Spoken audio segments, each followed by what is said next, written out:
Well, we'll go ahead and just kind of jump right in. Like I said, I'm Kat. This is Vanessa. We're so glad you guys are here to just talk a little bit more about how you can use Pinterest for your business.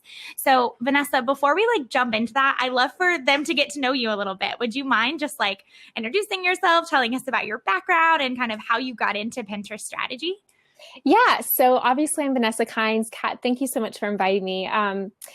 So right now I live in Virginia, which, Kat and I are probably only a couple hours away, but Mhm. I'm a mother to three girls, 8 and under, and my husband is on a research sabbatical. So we normally live in Washington State.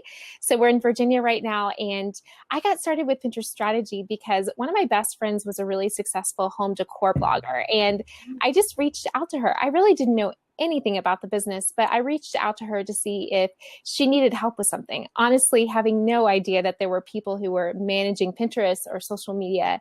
And so she wrote me back and she was like, yes, I really need to take things off my plate. Here are some things I want you to do. So the main things that she wanted me to do were basically her Instagram, her Facebook, some of her content management on her blog, and as well as Pinterest. And so I dove right in. I knew nothing, absolutely nothing, and just did a lot of research and quickly discovered that Pinterest was just so powerful at sending traffic to our site. And as a home decor blogger, or if you're a food blogger, a lot of that revenue comes from page views. So Pinterest is just really important for that traffic driving factor. So fell in love with Pinterest as a platform, and now I exclusively focus on Pinterest tips and keeping my ear close to what Pinterest headquarters is doing. So if there are changes, I let people know. That's awesome. I love that you literally are self-taught and just truly jumped in. You were like, hey, what can I do to help you? Okay, let me just learn Pinterest to be able to, and now you're literally the go-to expert in Pinterest. That's pretty awesome. Yeah, thank you. I love that. So I know for me, and I'm sure everybody else out there listening can attest to this, we love Pinterest for our own personal use, right? It's that rabbit hole you go down when I'm nursing Micah, I'm scrolling Pinterest on my phone, right? New home decor ideas or haircut ideas or baby shower inspiration or whatever. But sometimes it can be hard for us to think of Pinterest for our business. So what are some of the ways that Pinterest can be useful for our business?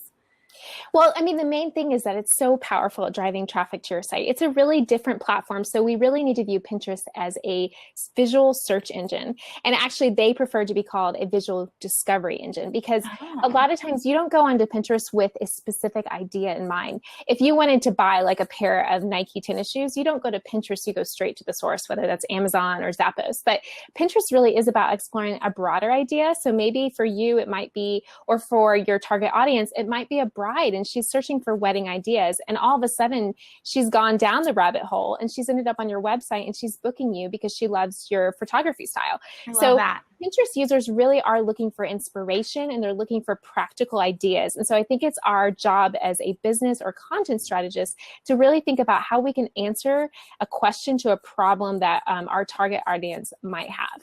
So that's how I view Pinterest. It's really just a practical resource for people. And by utilizing those strategies, you can get them on your website and create a client lead, or maybe if you have a shop, a sale.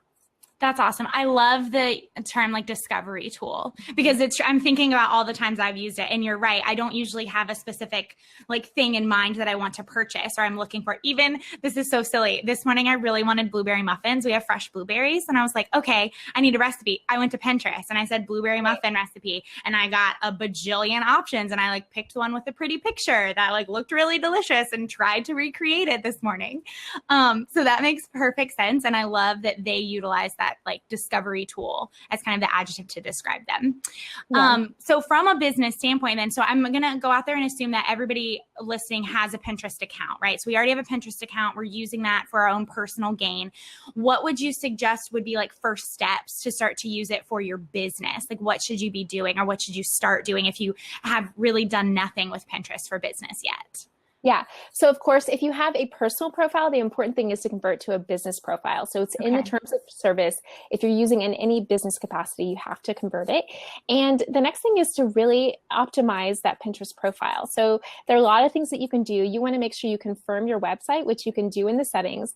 And by confirming your website, you're actually telling Pinterest that you own this domain, and they can actually get special metadata from your website to kind of determine who you are and what the Pinterest user is doing when they come to your website. So make sure you confirm your website, make sure you apply for rich pins, and that can be done. You can search in the help bar on Pinterest to do that.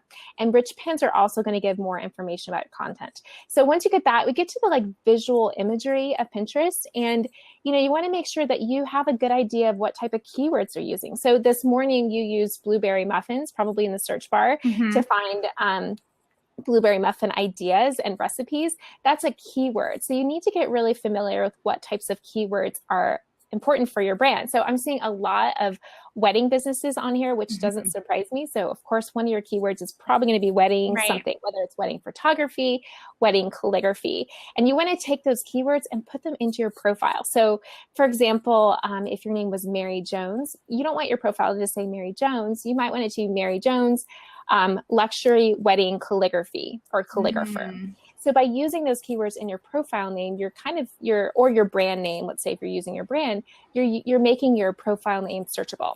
So then after that, you get a small amount of real estate to describe your Pinterest profile. And that's another place that you want to utilize keywords, and you want to succinctly, because you don't have much space, tell people what you do by using those keywords.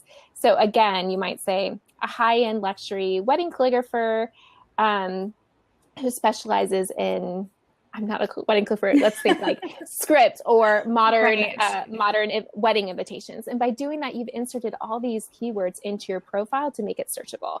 Another little tip that I like for people to do is to add a short link, so a bit.ly link to your lead-in generator in that profile, so that you have another place that people could just hop in and join your email list, which is another really important part of Pinterest and really powerful way of growing your email list is using Pinterest. So those are the main things to make sure that you have your profile optimized. I'd also, if you're just getting started, I'd go through and make all those boards that are not relevant to your brand. Go ahead and make them secret. Don't delete them. But for example, if you are a wedding-based business, go ahead and make those food boards, those baby nursery boards, all those things that aren't applicable to your brand. Go ahead and make those secret. And the reason why you want to do that is you want to present a visual brand of what your business does. And I think it confuses the reader if you have things like baby items or gardening ideas. It confuses the reader, but it also confuses the smart feed. So if you are pinning baby items on your public profile, it tells Pinterest that are you into baby items, or are you into wedding calligraphy or wedding ideas? And so by making those things secret, you're telling the algorithm where to place your content and the smart Interesting. feed. Okay. Yeah. So question for that then. Yeah. Do you feel like then your Pinterest profile really should then just go for business items versus having maybe some of those things? Like for me, I think I have like a home decor inspiration board on Pinterest. I have a fashion and style inspiration board. I know I have a baby one. So for me, I'm like, oh, well, that shows my personality. Like it shows the user, like, yes, she has wedding work, she has education work, but she also like, these are some of the other things she likes. Would you suggest not really have like really trying to keep it strictly business and have those boards secret, or it's okay to mix in some of the more like personality type boards? I think the best question to ask yourself is, are you going to be creating content on baby nurseries? Are you going to be creating content on fashion or interior design? You could potentially have like an office space like that I think would be relevant to your business. If you're not creating content on those boards, it's not really that important because you're not going to have a place to take a pin or content that you created and put it into those boards. So I think that's a good way to check whether this is on brand or not. Now, if I can see what you mean about like style and color that might reflect your brand. You could have just a board that's like styling techniques or flat lays or colors, colors that inspire me, that type of thing. But for the most part, I would say if you're not creating content that relates to those boards, then go ahead and make them secret. Awesome. That's good to know. That's really helpful.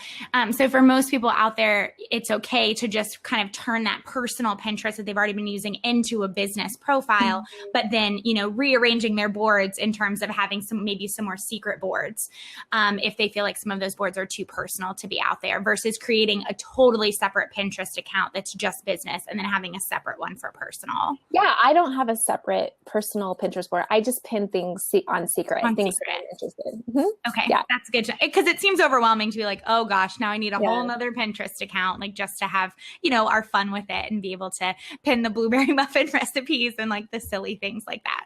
Yeah, exactly. Good to know. Good to know. So I know something that you were just talking about, I think kind of segues into this next question was, we want to make sure that the boards we have are relevant to the content that we are going to be creating as a business owner. So let's kind of talk about that. In my mind, first goes to blogging and like blogging content, and then you're pinning that on Pinterest. Mm-hmm. So can you kind of talk about the connection between that and how blogging can really be helpful for your Pinterest profile and vice versa? Great. Well, blogging is basically just going to be a way to lead people back to your website. So if you purely use Pinterest to just pin ideas of others, you're not going to be directing that traffic back to your website. You are going to be telling the Pinterest smart feed what you're about. So if you're pinning lots of wedding topics or ideas, you're telling them, okay, this person is interested in this topic. But until you start creating your own content, then you're not going to see that traffic to your site. So when you talk about boards, one of the boards that you're going to want to have on your Pinterest profile is a board dedicated to your content only. Now, it doesn't have to say, it could say like Kat Schmoyer blog or best blogging ideas, things like that. It could be something that connects, depending on what name you choose, but no matter what, you want to have a board where all of your content lives. And then what you're going to have is maybe 9 to 10 other boards that are related to that content. So again, thinking about like, for like a business, like we're doing B2B business, you could have a board on social media. I have one on Pinterest specifically. I have one on YouTube, one on Instagram, business tips, female entrepreneurs. Like these are all things that are connected to the types of content that I'm writing, so that when I produce that blog post, it's not only going to be pinned into that personal board that has all my content, but that it can most likely fit into many of those boards at once. And by doing that, you're taking that one piece of content. And again, we're thinking of Pinterest as a search engine. We're thinking of Pinterest really as being like a data mine, like it's taking all this information, and by pinning it into all these different boards, you're connecting this like greater spider web of ideas that this pin is not just about Pinterest, it's about social media, it's about female entrepreneurs, business ideas. So you want to make sure that those boards are really on niche to what type of content you're creating. And again, I'm seeing a ton of wedding and branding photographers. So I think one of the important things for wedding businesses is to have the types of inspiration that your brides are going to be interested in. So maybe wedding bouquets, stationery, bridal dresses, venues, like all these things that your bride might be interested in, and you can take your content and import it and pin it into. I love that. So what if, and I don't know the answer to this question, so that's why I'm asking. What if you don't have really an active blog? I'm just going to assume that some people out there listening, maybe they just haven't had time to blog, or they don't blog very often. So if that's the case, obviously we want to be blogging more often to then put more content, not only on Pinterest, but you can, share that content all over the place. But what if you're not blogging as often as you would like? What else could you use? Like, could you do with Pinterest, or is it really Pinterest and your blog need to go hand in hand? Yeah, I do think that like having a successful Pinterest account really does require some content.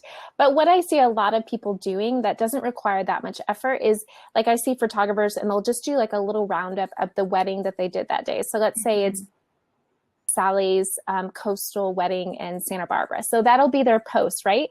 And so you might not think there's a lot of content in that post, but actually there is. There's so much content. There's keywords like coastal California wedding.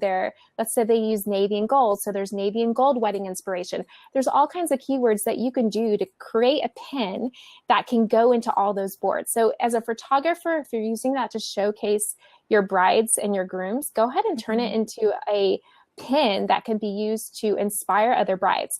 Now, I do want to highlight that if you are basing your business locally, like you depend on a local client, you want to make sure that you're putting that local keyword. So, for example, Dallas or Atlanta, like you want to make sure you have something like Dallas weddings or Atlanta weddings incorporating those keywords so that you're attracting the bride who could particularly hire you. That's great. Yeah. Not to interrupt, but I just want to make sure everybody, we're kind of all on the same page with when we talk about keywords. When someone's uploading an image to Pinterest, where should that keyword go? You know, if they're like, wait, I'm confused, like all these keywords, is that in the caption? Do I like hashtag it? What do I do with these, quote unquote keywords? Yeah, so this is a really important part of the strategy. So again, we mentioned earlier that keywords want to go in your Pinterest profile name, in your Pinterest profile description, but you also do want to have a 2 to 3 keyword rich sentences in your pin description. So it doesn't need to just be keyword stuffing like navy and gold wedding, Dallas wedding photographer. Create like a nice soft call to action. So looking for Dallas wedding venue ideas. In this blog post, I'm sharing a gorgeous luxury wedding featuring navy and gold color tones and coastal wedding ideas.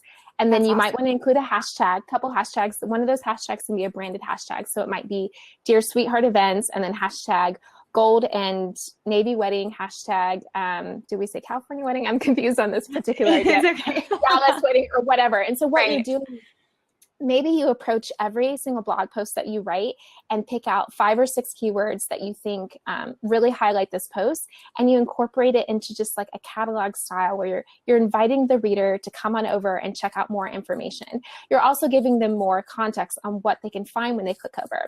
So when you talked about like the pin is also really important too. So you want to make sure that you're branding your pin. So even if you just have some kind of submark or logo on that pin, maybe you even go a step further and put some kind of text overlay on it, like navy and white wedding inspiration. Right. Because what you're doing there is you're, again, encouraging the Pinterest viewer to see this as content that has more behind it versus just saving it. So images that don't have any text overlay are more likely to get saved. And you want people to be taking action and driving traffic to your site. That's great. And so with like a wedding blog post, because there are a lot of wedding professionals in here, whether they're, showcasing they're the photographer, maybe they're the planner, maybe they're the stationery designer. Basically with one wedding blog post, you could have a lot of different pin options, because if you have if you have Pinterest boards, one's for like floral inspiration, bridal gown inspiration, maybe you have a navy and gold, like a color palette inspiration board, you can literally pin an image that fits into each of those boards from the one blog post, correct? So then from one blog post, you could get multiple pins starting to circulate because you have boards that all relate to the content that you're sharing on your blog. Yeah. And so, for example, if you were writing a blog post about a Dallas wedding that had navy and gold features, you could pin each one of those pins into multiple different boards. You could pin a picture of a bride and groom with a navy boutonniere into both the bride and groom board and the navy board and the Dallas wedding boards. Right. So yeah, you can really stretch your content. Now, I would recommend, if you are doing those style blog posts, to just have one pin at the end that's really Pinterest friendly, that does have some kind of text overlay. So when I say Pinterest friendly, I mean like 2:3 ratio or 600 by 900. So we all know that Pinterest prefers like those vertical images. Vertical, right. So you just want to make sure that maybe at the end of each blog post that you're telling your blog post reader to pin this. Hey, did you like this idea? Pin this or save this on Pinterest. And when they do that, you're also telling the Pinterest platform that, hey, they've got good content. People are saving this content from their website. And of course, it's going to go to their audiences and spread exponentially across Pinterest. So there's all kinds of different strategies that you can do, but you're basically wanting to make it easy for people to pin from your website. And also when people are on the platform, easy to click back. It's all about that, like back and forward traffic. Yeah. So what if it's a blog post, just because I know, like even for like my like education brand, and I see like Amy in here as a CPA, Amy's not going to post about a wedding, right? Her blog posts are going to be educationally heavy. So she's not going to have a lot of imagery potentially, unless it's maybe like screenshots, because it's like a how-to post. So for her Pinterest, like the image in her blog post might just be the one Pinterest friendly one, with the graphic overlay that she can pin. And she would just really try to then have maybe multiple boards that one Pinterest image, can go to, similar to the wedding imagery. Yeah, so I can speak to that because that's what I do. So I'm writing every week on Pinterest tips. So if you are if you're an educator or you're writing how-tos, I definitely recommend creating 2 Pinterest friendly images per post. Okay. Maybe only one of those pins lives in the post, although I do one at the beginning of my post and at the end of my post. And I make sure to include that call to action, like, hey, pin this for later if you enjoyed this content. But by creating 2 pins per post, you're actually creating 2 pieces of fresh content that Pinterest sees differently, because it can read the image name and say image 1 and image 2 are different. So it sees those as 2 separate pieces of content. So another thing I'd highlight is it's definitely important if you're educating to use that text overlay. So maybe use stock image, and you might have like a beautiful a calculator in the background, Amy. And you might say how to plan for 2018 taxes. That how to is a really popular call to action for a reason, because there's a lot of people who have that problem. They don't know how to plan for that year's taxes, and they're hoping that your blog post is going to be a great piece of content. Now, once they're on your website, you got your calculator photo shoots. Another thing, Amy, I want to highlight is it's important if you can. It can be really difficult in some fields, but it is important if you do use an object that identifies with what you're pinning. So when there's a whole search function, a visual search function on Pinterest where you can search by calculator, and the fact that you're using a calculator and you're talking about finances actually adds an extra dimension of search bonus for you. So it is good that you're using something that's related to what you're doing. That's awesome. That's good to know. Yeah, that AI technology hasn't really been fully developed on Pinterest yet, but I do think that there is something to that. So it's good that you're using your calculators. But what I wanted to highlight, whether you're a service-based business or an educator or even a product-based business, is that you've got a good lead capture form on your website. So Pinterest users are really cold and bouncing. So what I mean is they're coming to you. Maybe they've never heard of you before. Maybe they're just beginning the exploration of that topic. And you want to make sure you have a way to be able to capture them on your email list. Or maybe if you're a shop, you're offering them some kind of coupon, 10% off if you sign up for my list. Or if you are a service-based business, that you make it easy for them to contact you and find out how they can hire you for your services. So that's not necessarily a Pinterest-related strategy, but that's how to really wield the Pinterest traffic to work in your favor for your business. I like that a lot.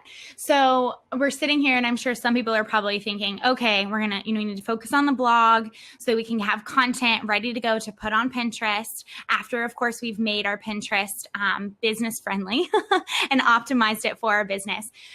But there has to be a way to systemize all of this because we're very busy, right? And we want to utilize Pinterest to the best of our ability, but we don't have a lot of time. Even though we want to just sit on Pinterest and pin things all day long, we just don't have enough time to do that. So I know Tailwind is out there. It's something that I use. Emily's my assistant and she's a Pinterest guru. We actually, Matt handles it for the Catch Moyer brand, which that was really funny to have my husband learn how to use Pinterest, you guys. It was a hoot. But can we talk a little bit about Tailwind? I know that you're super familiar with Tailwind and you teach on it a lot. And maybe just let's kind of explain what Tailwind is for everybody and kind of the benefits of using Tailwind for their business Pinterest account. Yeah, so Tailwind is a Pinterest and Instagram scheduler I use every single day, and it's super valuable. It's approved by Pinterest. So some of you might have been using Board Booster in the past, which they just dropped because Pinterest said you weren't operating in the terms of service. So that's important to know that Pinterest and Tailwind have a really healthy relationship. There's one other scheduler, I think it's Buffer, and I have no idea how to use Buffer, but Tailwind basically allows you to create a pinning queue. So you're all busy creative entrepreneurs, you're working on your business, and Pinterest isn't primarily what you're focusing on. You want it to be a tool to lead traffic to your site, but it's not your main focus. So Tailwind allows you to create a smart schedule. I can determine when your audience is online and when they're most likely to see your content. You can set up a daily queue. So say you want to have 5 pins go out a day or 10 pins go out a day. It'll choose those time slots for you. And then when you're browsing on Pinterest, or maybe you spend 1 hour a week, you can add those pins to that queue and it will automatically the times that they have determined to be the highest traffic time for your audience. So basically you're automating your whole Pinterest marketing strategy in a really valuable way.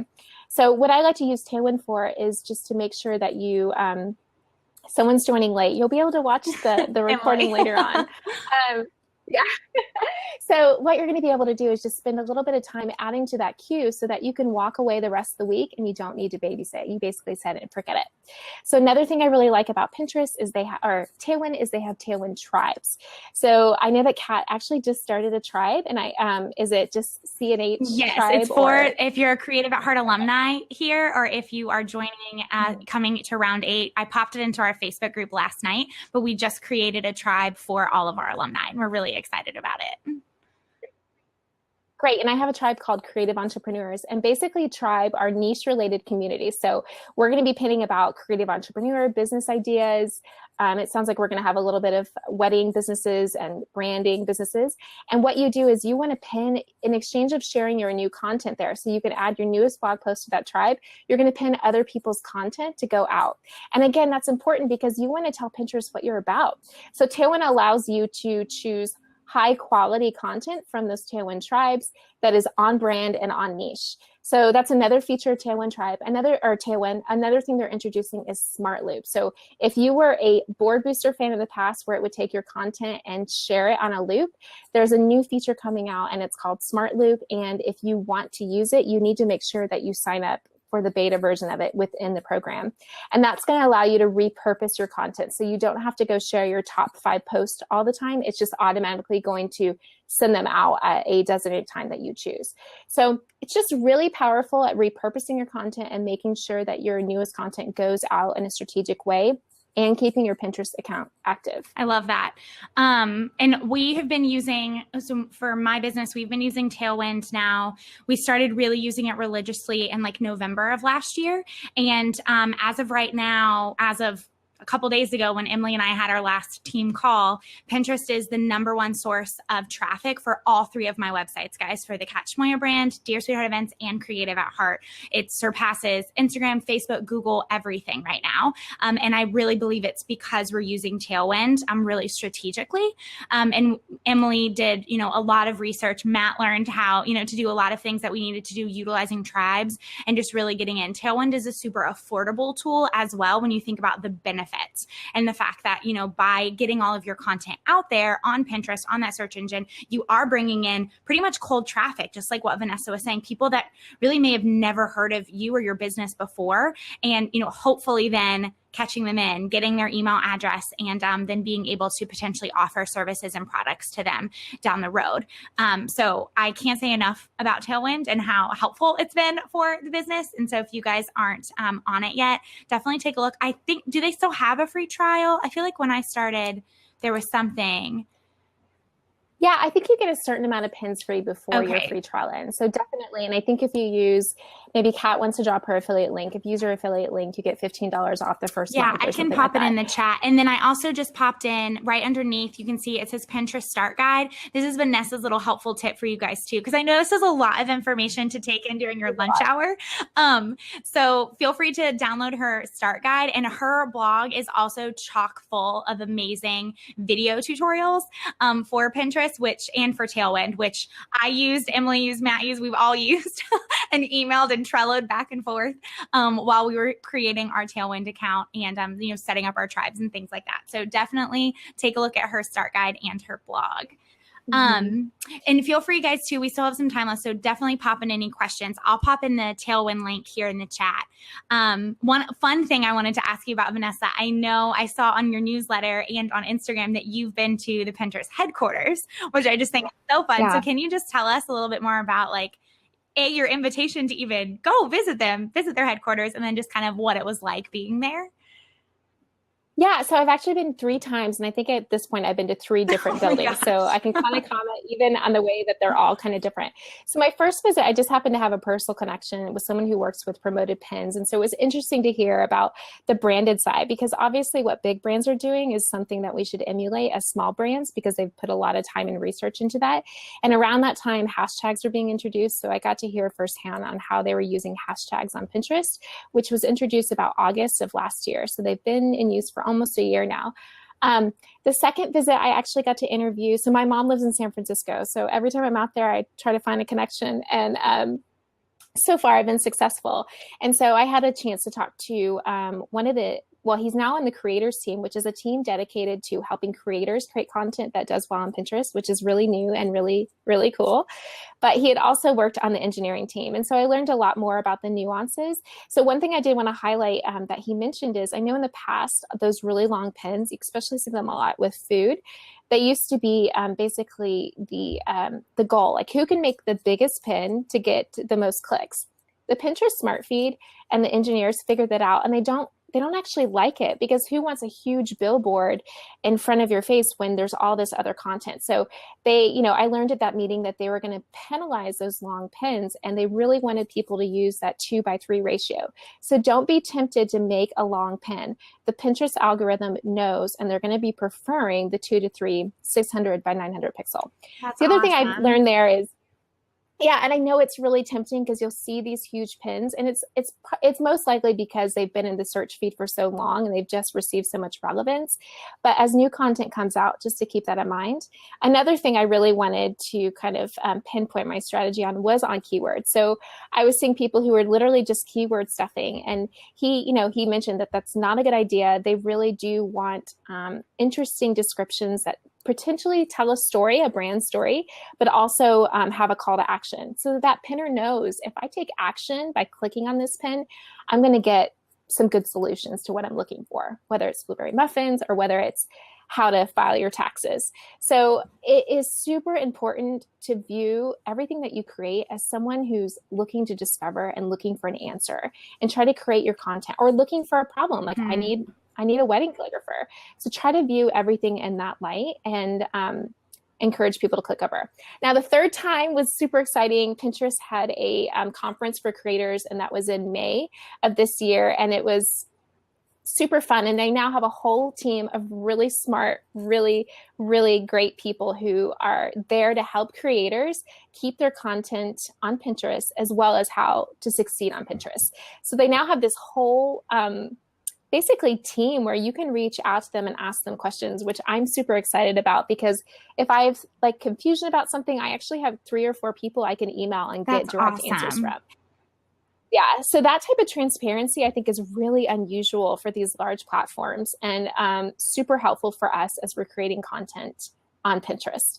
And I will say, the one thing I noticed about the Pinterest headquarters, the first one is really cutesy and crafty. And the way that we remember Pinterest starting out is like burlap crafts or mason jar crafts. And their newer buildings are really chic and sophisticated. So even in their visual headquarters, like in the way they've styled them, and it's becoming more adult, more sophisticated, I've noticed that on the platform as well. So I thought that was kind of an interesting juxtaposition. That is really funny. And I know from a wedding planner perspective, I'm so glad that we're not in the burlap, the burlap area anymore, at least in my part of the country. I know, it's kind of different all over the place, but I'm glad we have moved beyond burlap. I totally had burlap at my wedding, but it was in 2007. So it was right there. So you're allowed. Yeah.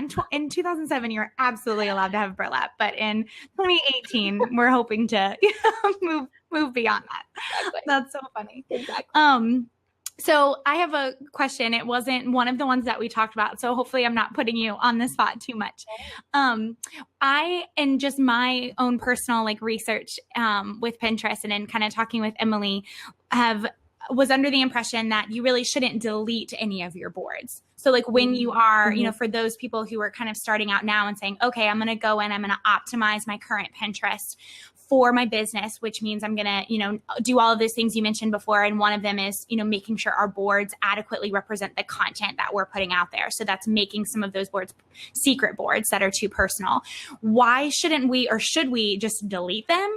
Or if we feel like we maybe have too many boards for business, maybe we have floral inspiration and wedding bouquets, and we kind of want to combine, we don't want to have 2 if there's so many things overlapping. What is kind of your thought process on deleting boards if you want to freshen up the way that your strategy is on Pinterest? Yeah, the reasons why you don't want to delete boards are twofold. The first thing is when you delete a board, you might lose followers. Okay. So there might have been people who were following that specific board. So if you delete them, you might lose those people. The second reason why is you never know when content is going to go viral again. So by deleting them, you're actually removing that possibility of those pins. Now, it may never happen, but I've seen pins that I wrote over a year ago suddenly hit a weird virality out of nowhere. And so if you are pinning to boards that are not on brand or on target, go ahead and make them secret. If you have a board that you think you'll never use again, let's say like SAT study tips, and you're now 25, you can go ahead and archive it. And those two things are safe ways to kind of protect you from losing those followers. So that's the biggest reason why we recommend not deleting boards. Okay, that makes sense. So if you're someone maybe like me who gets in a phase of just wanting to simplify things, just hold off, don't go crazy and start deleting all these things on Pinterest. Try to, keep them there so that if there is, the chance of it going viral later, it, has that opportunity too. Yeah. Yeah. And if, going back, if you don't like the style of your old pins, you can absolutely create new pins for the same pieces of content. So you don't have to work harder, just work smarter. If you have a really popular post, but you have a really long pin style, let's say you were doing like 600 by 1500, which is not unusual to see in the past, go ahead and make a new pin for that URL and start pinning that and scheduling that on Tailwind. And by doing that, you've actually created a fresh piece of content according to Pinterest. And also you have an opportunity for that content to take off in a new way with the new Pinterest optimized image styles. Okay. Interesting. So Emily just asked a question, which fits right into this. She says, if you're just deleting pins you didn't make yourself, will that matter? I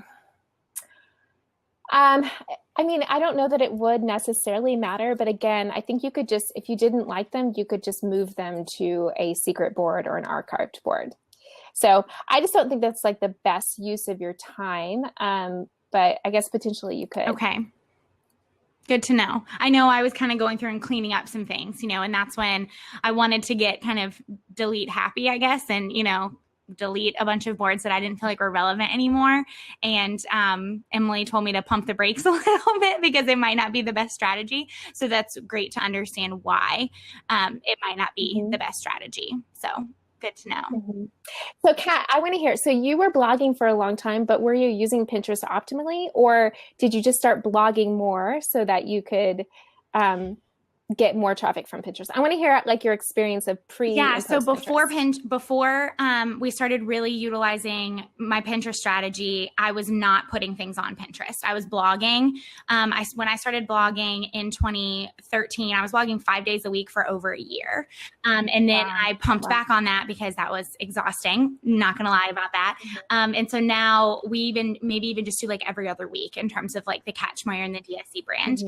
Creative, we do once a week. So when we started with our Pinterest strategy around like November of last year, we were not only starting to pin new blog posts, but we were going back and optimizing blog posts that we felt like would be Pinterest friendly and really needed to be on Pinterest. And so what we could do with that. So we were kind of doing a little bit of both. And it's been really interesting to see old blog posts that have done really well on Pinterest that were, 2-3 years old. And then of course, that's then helping me know what I can continue to create because I'm seeing what does well on that specific platform, what category that falls under, what kind of cornerstone content that is for me, and how I can then keep creating content under that same umbrella. So that's something you guys, if you're like, well, I've already been blogging and I'm not utilizing Pinterest, don't feel like you have to do it all in one night. You're not going to sit there and optimize everything, especially if you've been blogging for years and you have, hundreds of blog posts out there to optimize. But little by little, you can go through and put them out there. At least that's my understanding. And Vanessa, please feel free to correct me, if I'm wrong with that strategy. But that's what we decided to do so that we could still utilize all of this old content that I had, but then also make sure everything new that was being put out there was being placed on Pinterest and, other forms of social media. So I do have another question for you, but yeah, I would say like go look in your Google Analytics and kind of see what's bringing you the most traffic, or maybe if you weren't using Pinterest, look and see on Instagram kind of what types of content got the most likes, and that can give you an idea of which pins to focus on first. So old blog posts that you might want to go ahead and create Pinterest optimized images for. So in the past, how were you getting most of your traffic? So I know you said that your traffic has exploded and now Pinterest is your number one traffic generator, but what was generating your traffic in the past? Actually, Facebook was doing better than Instagram. So Facebook was my number one in terms of traffic, like it was traffic source for both Dear Sweetheart events and Creative at Heart. And Instagram was the highest for Catch Moyer because that business is newer and I hadn't built up, a Facebook following as much as I had for the other two businesses. And then now Pinterest is it, which has been really exciting to see. And I know other like Christina Scalera can speak to that too with her business with Pinterest exploding. Jenna Kutcher talks about it all the time. So it really is a tool that you can utilize. I know Megan Martin, same thing for her, like her Pinterest is really blown up over the last year and she's had a couple of things go viral. So it can definitely be something that if you're putting out the right content. I think that's what this whole thing, I want it to come back to you guys. Pinterest, just like Instagram or email marketing or anything, none of it's a quick fix, right? None of it's just going to like, oh, all of a sudden you're going to create a strategy and within a week you're going to have millions of hits on a viral post and make millions of dollars. Like that would be awesome, but that's not the reality. Anything with their business takes hard work and it all boils down to the content that you're putting out there. And if you follow these steps that Vanessa's laid out in terms of understanding what is my cornerstone content? What is my ideal client looking for? And does my Pinterest speak to my ideal client, speak to her pain points, her questions, what she's looking for? If you know that and the content you put out there matches those questions, that's when you can start to see growth in your Pinterest. And for me, it didn't necessarily explode within even the first couple of months. It's taken it's the end of July now. So it's been a good while that we've been plugging away at Pinterest to now see that it's the number one for our source of traffic. It wasn't something that happened overnight for us. So it does take time. And I know for me, I can be like, I need a quick fix. Like, why is it, not working? It's been a month or it's been, 2 months. What's going on? And it took a while to kind of continue plugging away at it to get it where we wanted it to be. Yeah. One of the unique things about Pinterest versus the other platforms for lead generation or traffic generation is that Pinterest actually wants people to click through. So Facebook and YouTube and Instagram, they do not want people to leave the platform. Yes, some people have swipe up if you're one of those lucky 10K people. But even so, I've heard people who have that option. A lot of people really aren't swiping up. And so Pinterest is a unique platform that they really do want people to click through. And they're actually analyzing the behavior of the pinner. So if a pinner comes to one of Kat's pins and they click through and they bounce back immediately, meaning they leave her site because it wasn't what they were looking for, it tells the platform, hey, maybe this piece of content or this pin wasn't as useful as this pinner predicted it would be. We're going to take that into account when we're placing this with business ideas or vendor ideas. And so it is important to make sure, again, almost less about Pinterest, but just more about your content strategy.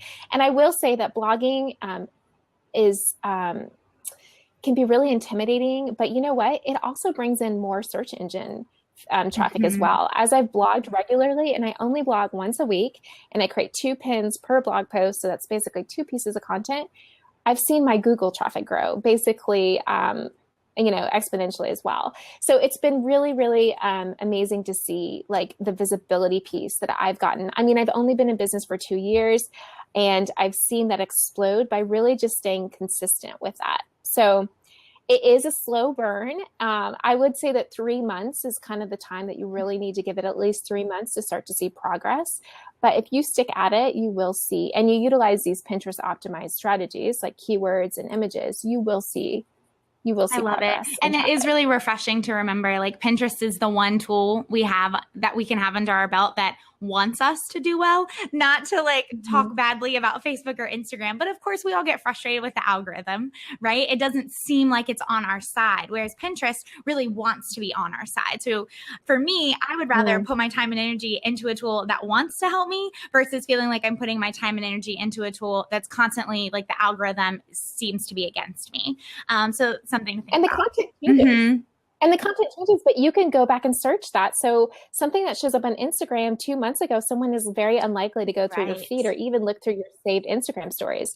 But that content lives on the platform. And the longer that it's on there and continues to do well, the more relevant it's going to be in search. So again, like thinking about it as a visual discovery tool and less like a social media platform. And the fact that they've created this creators team that is literally there to help creators utilize Pinterest well, I think they're going to be having annual conferences as well. I'll do my best to make it out to everyone. But by doing that, they're just basically informing us of what we need to do and the best practices.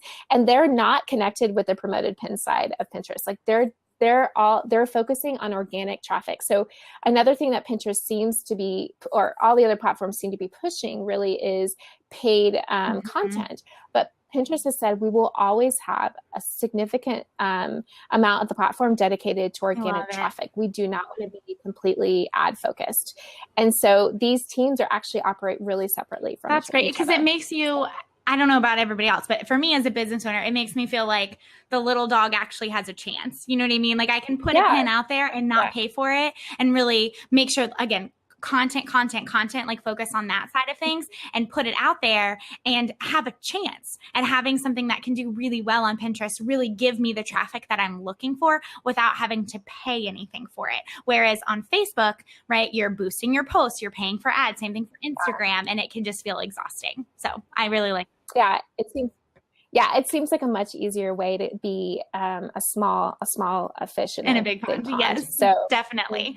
There was one quick question. Yes, there is a replay available. So if you guys are popping in late, don't worry. Vanessa gave us so much information. So I definitely want you guys to catch that replay. You just use this exact same link. As soon as we're done with this webinar, the replay will be available.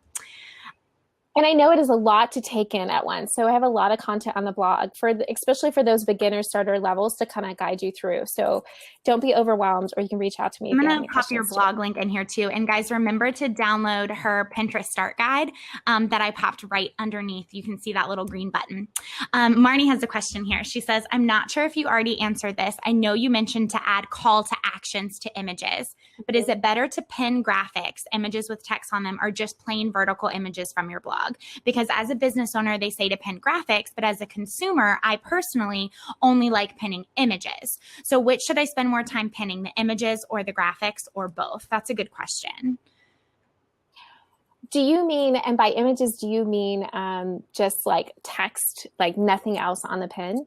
Because that's a little bit confusing to me. I think that you can actually use both. So like if you're e-commerce and you're displaying a product, you can cleverly have some kind of call to action. So let's say that you are e-commerce and you're selling, let's say you're a gifting company, a wedding gift company. You could have a flat lay with like a box that's open with the types of things that you have in our box, and just have some kind of soft call to action, like shop gift ideas, or surprise your bridesmaids with something they'll love, just something tastefully branded. And of course you want to include your logo in that. And I think that it actually accomplishes both: a beautiful image that also encourages people to click through.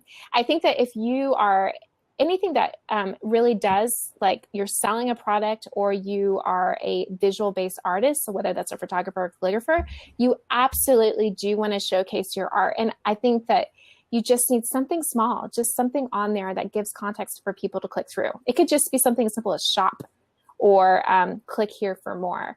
So I think that you can kind of do both. It's statistically, they say that images that don't have any text overlay are more likely to be saved. And saves are okay, but really our goal here is that people will click through.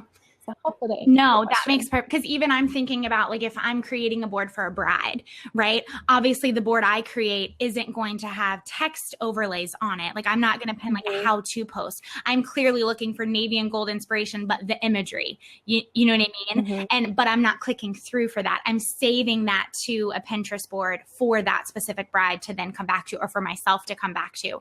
Whereas I'm going to click through on a how-to, like this morning when I was like, blueberry muffin recipe, I'm clicking through, looking at that specific website for that recipe. Yeah, I think if you're doing anything that is visual based, just be clever, just something small. I've even started like a secret pin board where if I see really interesting pin creative, and a lot of it is e-commerce, it's just something small, something on there that encourages you to know, okay, like if I click through, let's say it's a piece of lingerie, if I click through, I know this is going to be a whole shop of lingerie, not just like one piece that someone randomly pinned off a Tumblr, Right. let's say. You don't want to be on Pinterest and clicking through and finding something that's annoying or spammy. So just think creatively. And since you guys are creative entrepreneurs, you can do that. Like get some inspiration by going on Pinterest. I love it. Awesome. So, that was a good question, Marnie. Well, question. guys, if there aren't any other questions, I will, we'll kind of wrap things up here, but I'll give you guys another maybe like 30 seconds if you're typing a question in right now or anything. And definitely remember to download Vanessa's Pinterest start guide that I popped right there with the green little button. Oh, go ahead and type it, Marnie. We won't end it. And then I popped in a link for Tailwind, as well as Vanessa's blog, because remember I said she has so many great resources just on her blog. I've watched a ton of video tutorials from her from on Pinterest strategy and specifically Tailwind too. So make sure you pop over and take a look at that. One thing I want to highlight before the question comes in is you don't have to pin that much every single day. The Pinterest platform has basically said 5 to 10 pins today is enough. But what you don't want to do is pin binge, as I call it. So you don't want to go in once a month or once a week and just pin like 70 pins at once. And that's why Tailwind is so useful. So you could take 70 pins that you found on Saturday that you found inspirational, throw them into your Tailwind queue and have them pin out 5 times a day. And what you've done is created a consistent strategy, and it didn't take you any more time that one pin binge would have taken you to pin live. I love that. So yeah, that's awesome. So you can sit down and binge it at one time, like batch that content. But Tailwind will then leak it out for you as needed based on the algorithm that it's found for you. That's awesome. Well, Marnie, we'll hang tight and let you keep typing, girl. Oh, there we go. I see a question popped in. It says, so if you were trying to get click-throughs versus saves, like on Instagram, you're trying to build popularity following social proof. How are you trying to draw people to your Pinterest to follow and want to continue coming back? Okay, so do you mean how can you get more followers on Pinterest, or for people to kind of come to Pinterest as a source of a place you post content? Not quite sure what you're asking, but if you want people to follow you on Pinterest, what I would recommend is in your email list and also your other platforms to encourage them, to let them know that you're on Pinterest, link to your Pinterest profile, have them follow you. And the reason why you want to do that is the moment that someone follows you, Marnie, they're going to see more of your content and or in their feed. So there's also a following tab where it's designed to show your favorite follower, the people you follow, your favorite creators, what they're creating. So that's one place that they would see your most updated content. But also when I follow you, you're going to see your content in my feed. In fact, I feel like when I follow someone for the first time, the first couple days, they're sending out their top pins and they're showing up in my smart feed. And what they're doing is testing whether I'm going to respond to that content. So I think that you need to get your other platforms involved and get them following you on Pinterest by letting them know. Just tell people. And I think people will be excited to see what you have to offer. So it's a little bit of give and take. Like by following, you're telling the Pinterest Smart Feed, I like Kat's content, but also you're inviting them and you're growing that follower number, which tells Pinterest that you're doing something great. So it's not as much about social proof on Pinterest, but I will say if you're an influencer and you're looking for sponsored ads, they definitely do look at that number. They don't really understand why that number is as it is, but it does matter. That's helpful. That's helpful. Awesome. Oh, it says, so she said, how to draw buzz around your Pinterest. Okay, so by using social platforms to send to Pinterest. And yes. Yeah, and I don't think it's ever going to be the type of place, and maybe it will in the future, we'll kind of see that impact. It's never been designed to be about people following you specifically, but they've changed that a lot. So they made this, I don't know if you guys have noticed, your Pinterest profile has like those diagonal pictures behind your face. The Creators Conference has said, they're really trying to put more push where you recognize creators and you make sure you see their new content. So, but I don't think that buzz or that momentum has really taken off yet, but I think that's where they want to go in the future. So yeah, just encourage people to follow you there and tell people that you're hanging out there and pinning there. I love it. Awesome.